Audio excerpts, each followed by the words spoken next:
Hi, welcome to my channel, Imperfect Woman of God. Oh, see, look, I forgot my own name. That's how I know I ain't been on here in a minute. So I'm gonna start off with the Bible, because I like how the pastor be saying on Redefined TV. He be like, "I'm gonna give you Bible," so I'm finna give you Bible, right? So Romans chapter 7, verse 14 through 15.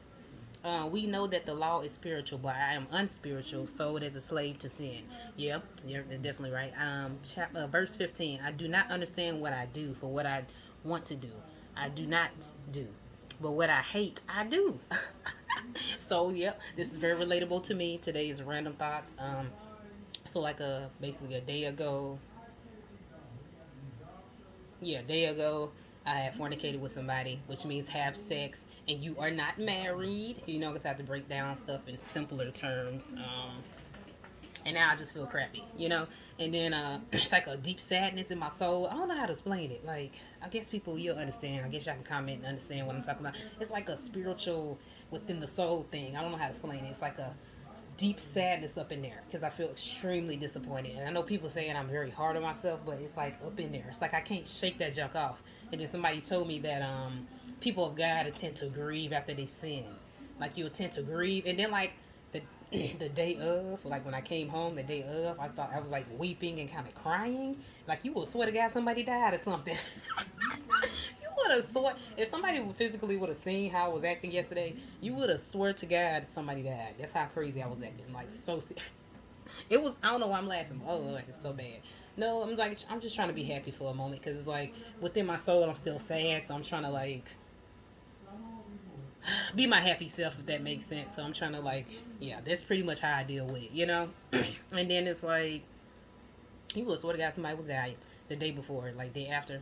He was swear somebody was dying because I was on some like sad, like weeping, listening to Christian music, sadness, like, but also praising God. But then my soul feels like weepish and sad and like a grieving. Yeah, I think he's right. Oh my, they say a lot of people in the Bible grieved after they sinned. I think it was like 4 or 5 people in the Bible. I'm not sure how many specifically, but they have examples of people who grieved after they sinned in different ways. I feel like I'm like one of those people that tend to do that, like so serious that it's so crazy. Like I didn't even know what that was until somebody like brought it up, and I was like, huh, that's what I be doing. At first, I'm like, am I tripping or something? But then somebody that actually is a Christian, that's like not self righteous, not disrespectful and mean. Because some Christians can be very self righteous and like a Pharisee, to be honest, and mean, like not nice. And when you tell another person that you thought was a woman or man of God something, and they throw a rock at you and knock you down even deeper, that's a person you have to cut off because those type of people are like Pharisees, people that want to just they want to be perceived as perfect, and then have the nerve to tell you that you're not representing Christians well, but in reality they're not representing Christians well because they are not showing love. I love people, so you will see me crying for people. You will see me showing emotion. I'm not fin to act like I don't care about people. That's not nice. Like, don't you supposed to love God and love people? Is you a Christian? Or maybe I'm tripping, but that's what I've been taught, and I feel like that's what you're supposed to do. You love your brother.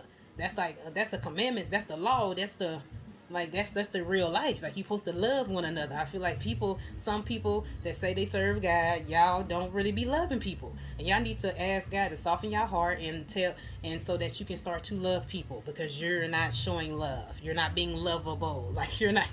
You're being a little mean. Like you're just throwing a rock every chance you get, and you're just throwing rocks at people and you're pushing them deeper under. You cannot. If you, it's a difference between correcting a person and being just straight mean. You can correct the person and say, "Hey, what you're doing is wrong. That's a sin." But then I also explain to them like, "Hey, this is how you can, you know, flee from that sin or kill your flesh type of thing," which means not to do it anymore. Like explain after you say something type of thing, not just go in on a person. And if you go like not be okay with what somebody doing, pray for the person. Like I see like some Christians, y'all like to throw a rock, but I don't never see them saying, "Hey, I'm gonna pray for this person right now." Like when I see somebody doing something that just might seem a little funny acting because they're having a moment of weakness, but I see in their life and through their fruits that they do love God, but they just had a moment of falling, I would pray for them because I literally just felt myself like this is like real life. This just happened, right? So I'm like, I don't understand the logic of some people that say they serve God and you just come out very mean, and you're saying, and you be so quick to knock people down like Kanye West, or people that may not be peachy clean the way you want, or you want to tell somebody else what to do, or like I've been told by a person recently, this was last night, oh, you shouldn't go on live and tell people that you're fornicating, keep it to yourself. That's what messes up a lot of people in the church, because y'all want to keep stuff to yourself all the time, and it's like when you heal from it, you can talk about your past and things like that, because you healed from it, it's okay, it's not like, some people can't talk about their past, they're so disgusted by it. But in a way, if you tell somebody, you will be very shocked if you tell your testimony, or tell somebody about why you are truly a Christian. You can literally get somebody and be like, I'm going through the same thing. Wait a second. How did you get where you were at again? Like, what?